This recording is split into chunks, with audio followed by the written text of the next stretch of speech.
بسم الله الرحمن الرحيم. الحمد لله والصلاة والسلام على سيد المرسلين وإمام المتقين محمد صلى الله عليه وسلم. ربنا هب لنا من لدنك رحمة وهيئ لنا من أمرنا رشدا. ربنا أرنا الحق حقا وارزقنا اتباعه وأرنا الباطل باطلا وارزقنا اجتنابه.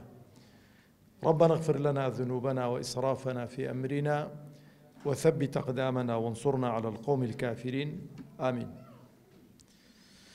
خوشکانی بەڕێز برایانی عزیز، سەلام و ڕەحمەتی خوای پەروەردگار بڕژێ بەسەر هەموو لایەکماندا و خوای پەروەردگار عاقبەت خێرمان بکە، سەربەرز و سەرفرازی دنیا و قیامەتمان بکە، داهاتوومان لە ڕابردوومان باشتر بکە، بە موسڵمانی بمانژێنی، بە موسڵمانی بمامرێنی، بە موسڵمانی زیندیمان بکاتەوە بۆ خاتری ئیسمی عەزەمی خۆی.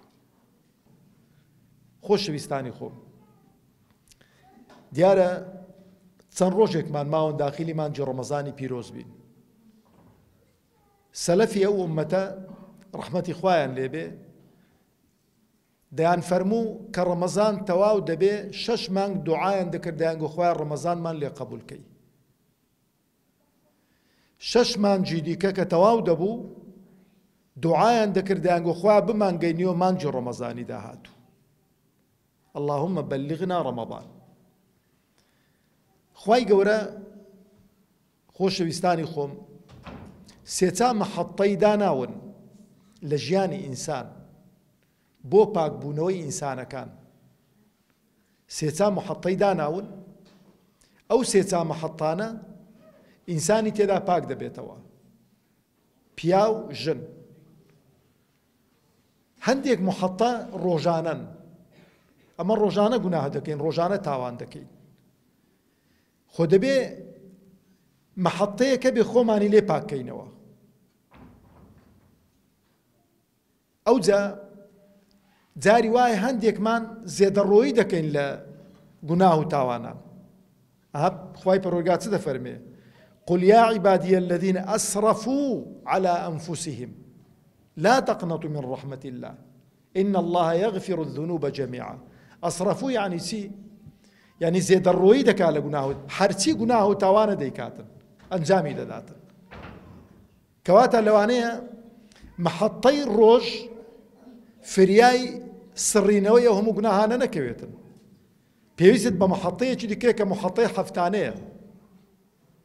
نەخێر جاری وایە مەحەطەی هەفتانەش فریای سڕینەوەی ئەو هەموو گوناه و تاوانانەمان ناکەوێ، پێویستمان بە مەحەطەیەکی ساڵانە دەکات. لەوانەیە هیوامان هەبێ مەحەطەی ساڵانەش هەر پاکمان نەکاتەوە، مەحەطەی تەمەن. مەحەطەی تەمەن ئینسانی پاک دەکاتەوە و ئەو ڕۆژەی لێ دەکات کە لە دایکی خۆی بەوەلەد دەبێت. جا من زۆر بە کورتی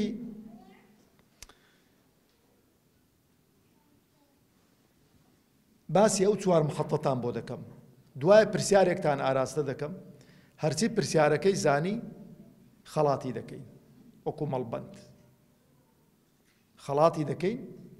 خەڵاتێکی ئیشاءالله بەشقم بە کەلکی بێتن لە مانجی ڕەمەزان ئیشاءالله.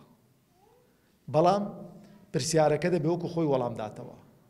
ئەوە نییە بڵێ وەڵا جا مامۆستا من نزیکم کردەوەی من 2 ڕاست بوون ساعت دەوێ هەمووی ڕاست بێت. ونێ مامۆستا یاسین مەحەطەی یەکەم مەحەطەی ڕۆژانە خۆشەویستانی خۆم نوێژەکانمانن. پێغەمبەر عەلەیهی سەڵات وسەلام ڕوح و گیانمان بە قوربانی بێ دەفەرمێ نوێژ بۆ نوێژ کەفارەتە. نوێژ بۆ نوێژ کەفارەتە. یعنی نوێژی نیوەڕۆت کرد، لە نوێژی نیوەڕۆدا بۆ نوێژی عەسر هەندێک گوناه و تاوانت کردن. نوێژی عەسرت کرد، هی پیاوان بە جەماعەت لە ماڵەوە لە مزگەوت، هی ژنانیش بە منفەریدی یان بە جەماعەت لەگەڵ پیاوەکەی لە ماڵەوە ئەبێتە کەفارەتی ئەو گوناهانە. خۆی پێڕانە گیرا دوای عەسر دەستی بە گوناهان کردەوە، نوێژی مەغریبی کردی سانەکە و نوێژ ئەو گوناهانە ڕەش دەکرێنەوە. جاری وا هەیە گوناهەکان کەڵەکە دەکەن. هەندێک گوناه عادەتیان وایە لە مابەینی نوێژی جەماعەت ڕەش نابنەوە، تەبیعاتەکەیان وایە. ئەدی لەکوێ ڕەش دەبنەوە؟ لە جومعەکان. جومعە بۆ جومعەی کەفارەتە، پاک دەبیەوە. لەبەرەوەندێش ڕوودەبرایان دەکەم، چونکە جومعە لەسەر برایان واجبە، زوو بڕۆنە مزگەوت بە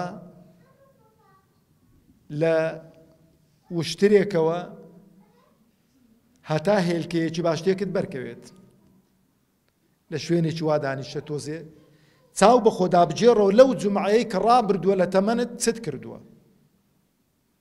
لەو جومعەی تەمەنی ڕاد بردووە چت کردووە، لە چه پەشیمانی؟ چونکە هەر ڕۆژێک کە ڕۆی ناگەڕێتەوە، هەر ڕۆژێک لە ژیانی ئێمەدا ڕۆی ناگەڕێتەوە، ئەو ڕۆژە مۆری لێ دەدرێتن، مۆری لێ دەدرێتن هەتا کەنجین، هەتا ڕۆژی قیامەت. ڕۆژی قیامەت ئەو ڕۆژە دەهێنرێتە پێشەوە، دەهێنرێتە پێشەوە.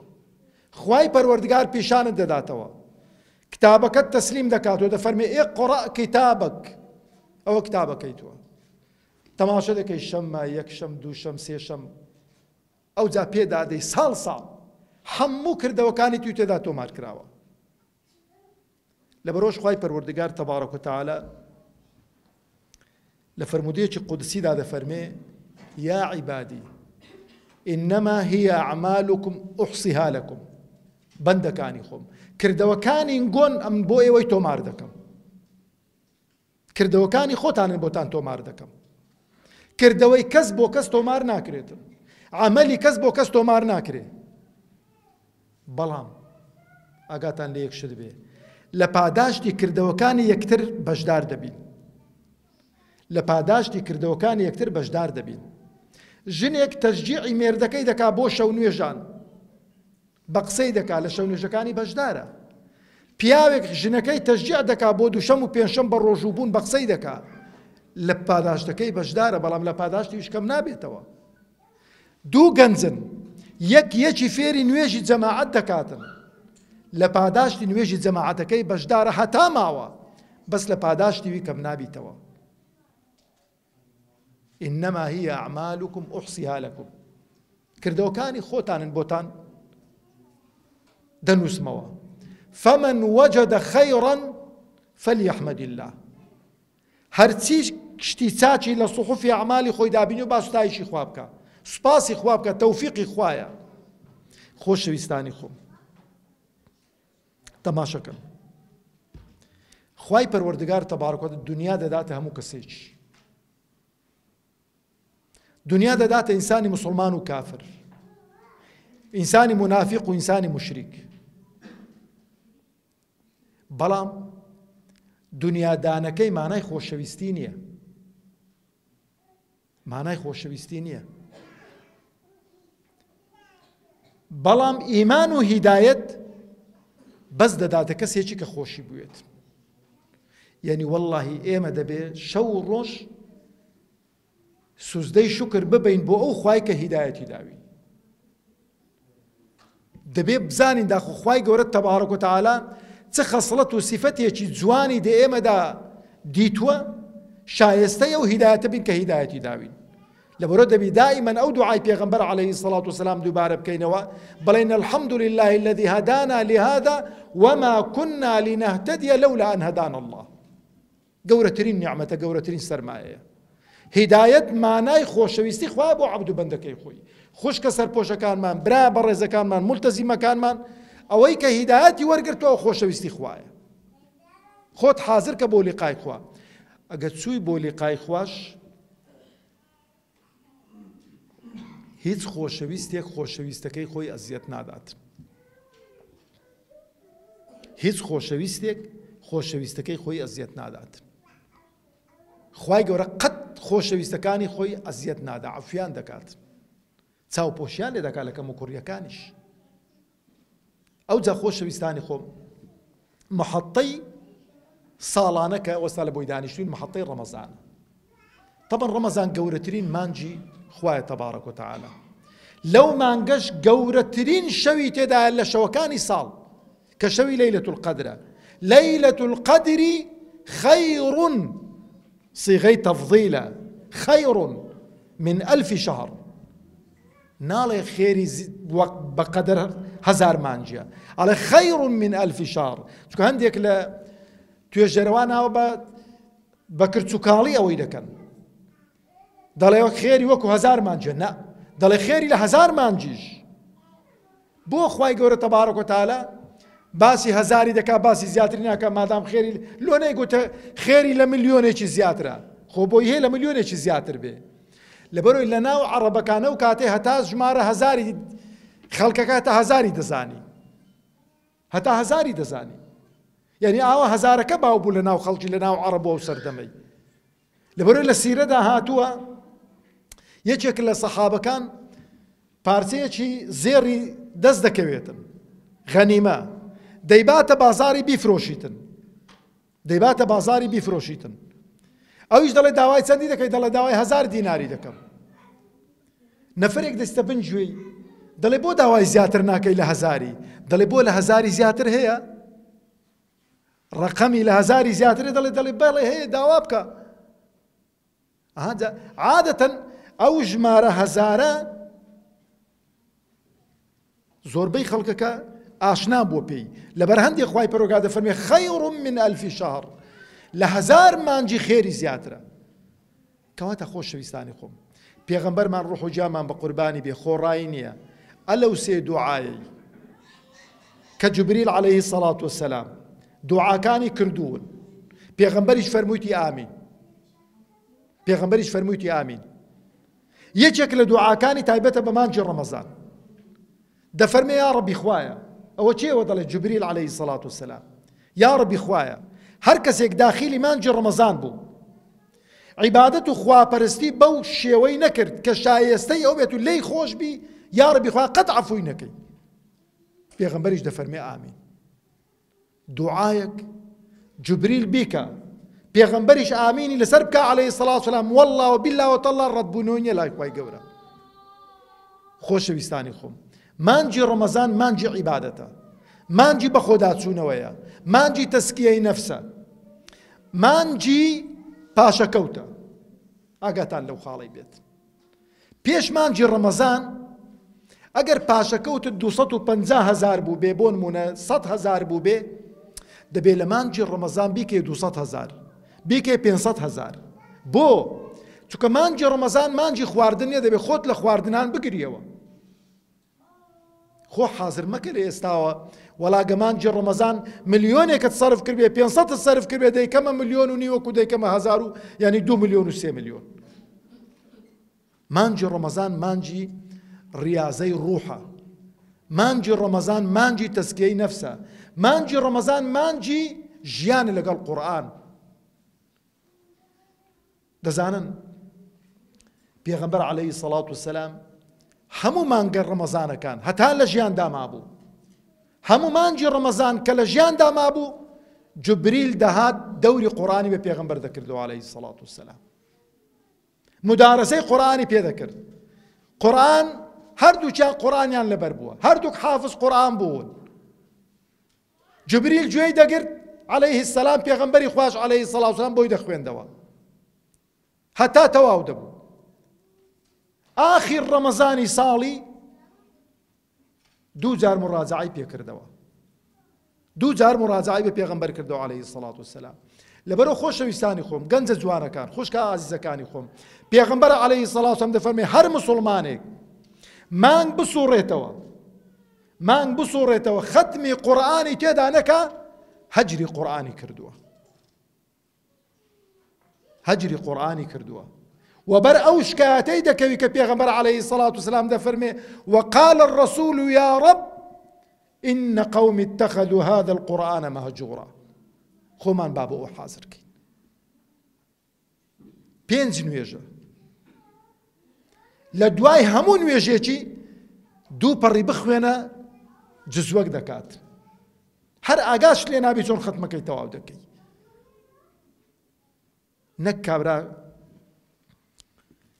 ڕەمەزان دابێ دەست بە خەتمەی دەکا ڕۆژی یەکەم و دووەم و سێم و چارەم و پێنجەم لەسەری ڕژ دەبێ دوای هوردەورە تەمبەڵ دەبێ ڕەمەزان تەواو دەبێ خەتمەکەی تەواو ناکە قەپاتی دەکاتەوە تا ساڵێکی دیکە ئەوە هەجری قورئانی کردووە.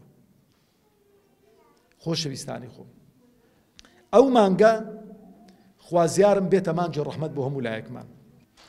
خوای پەروەردگار تەبارەک و تەعالا چوار وعد و بەڵێنی بە ئیمانداران داون لە قورئانی پیرۆز. چوار وعد و بەڵێنی بە ئیمانداران داون لە قورئانی پیرۆز کە هەر چواریان لە مانجی ڕەمەزاندا دێنەدی.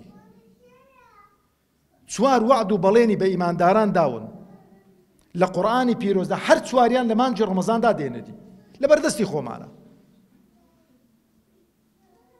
لەبەردەستی خۆمانە و هەر چواریشان یەک لێشی گەورەترن. ئەمن دەڵێم لە مانجی ڕەمەزان نەک تایبەت بن بە مانجی ڕەمەزان لە مانجی ڕەمەزان هەر چواری دێنەدی دەتوانین هەر چواران جێبەجێکەین. یەکەمیان خوای پەروەردگار وعد و بەڵێنی داوە بە ئیمانداران ئەفەرمێتی ئودعونی ئەستەجیب لەکم ئودعونی ئەستەجیب لەکم لێم بپاڕێنەوە وەڵامتان دەدەمەوە. وعد و بەڵێنیانە نا وعد و بەڵێنی خوایە. ڕەمەزان مانجی دوعایە یان مانجی دوعا نییە؟ مانجی دوعایە. کەواتە با کاتێکی زێڕینمان تەرخان کەین بەچێ؟ بە دوعا. شێوازی دوعا ستایشی خوا دەکەی بەخوای پەروەردگار هەڵدەڵێی ئەو جا سەڵەوات لەسەر پێغەمبەر دەدەی عەلەیهی سەڵات وسەلام ڕوح و جانمان بە قوربانی بێ. ئەو جا بۆ خۆت دەپاڕێیتەوە ئەو جا بۆ دایک و باوکت دەپاڕێیتەوە ئەو جا بۆ خێزانت ئەگەر خێزانیشە بۆ مێردەکەی ئەو جا بۆ منداڵەکانتان ئەو جا بۆ خزم و کەسە دوورەکانتان ئەو جا بۆ عامی مسڵمانان لەسەر ئەو دوعانە بەردەوام بن.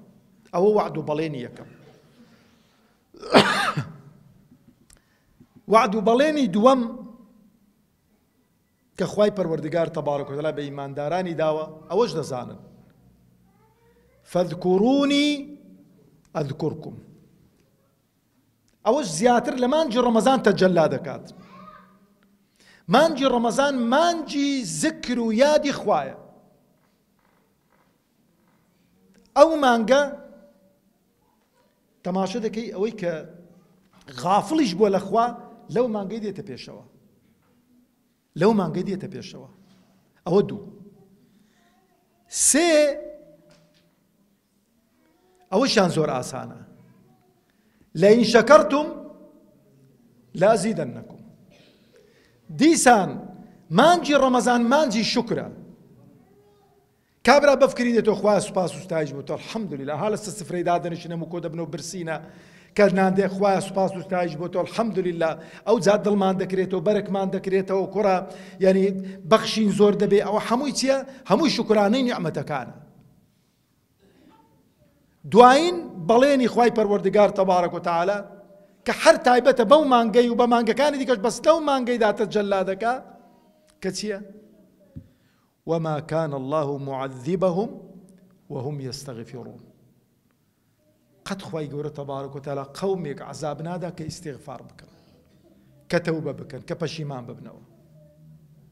وما كان الله معذبهم وهم يستغفرون.